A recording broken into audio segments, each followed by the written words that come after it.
Ihsan adalah akhlak mulia yang muncul dari kesempurnaan Islam dan iman dari seorang hamba Allah. Seorang yang ihsan, apabila disakiti, dia mampu membalasnya dengan kebaikan, dan apabila menerima kebaikan, dia mampu membalasnya dengan yang lebih baik. Sifat demikian ternyata dimiliki oleh seorang Buya Hamka, ulama Minang yang hidup di masa Soekarno Presiden. Buya Hamka pernah dipenjara 2 tahun 4 bulan oleh Presiden Soekarno tanpa proses pengadilan. Tetapi hanya melalui kepres yang didahului dengan penyebaran fitnah lewat media cetak milik Pramudia Anantatur bekerja sama dengan Muhammad Yamin. Di usia senja, Pramudia mengakui kesalahannya di masa lalu.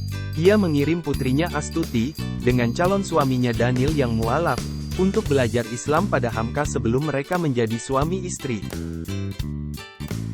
Hamka dengan hati yang sangat lapang mengajarkan ilmu agama pada anak dan calon menantu Pramudia tanpa sedikit pun mengungkit kekejaman Pramudia.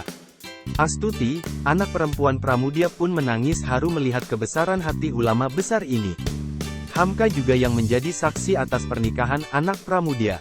Saat Muhammad Yamin sakit keras, ia meminta orang terdekatnya untuk memanggil Hamka dan meminta maaf atas segala kesalahannya. Hamka menuntunnya dengan kalimat-kalimat tauhid pada penghujung nafasnya. Begitu juga dengan Soekarno, Hamka justru berterima kasih dengan hadiah penjara yang diberikan padanya karena berhasil menulis buku yang menjadi dasar umat Islam dalam menafsirkan Al-Quran. Ia malah merindukan tokoh besar Indonesia, proklamator bangsa karena telah membuat ujian hidup Sang Buya menjadi semakin berliku namun sangat indah. Hamka ingin berterima kasih untuk itu semua.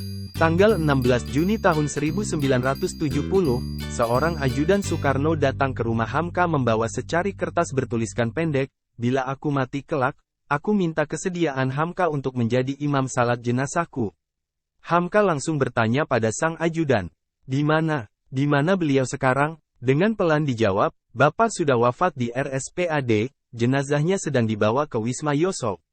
Mata Sang Buya menjadi sayu dan berkaca-kaca. Rasa rindunya ingin bertemu dengan tokoh besar negeri ini malah berhadapan dengan tubuh yang kaku tanpa bisa berbicara.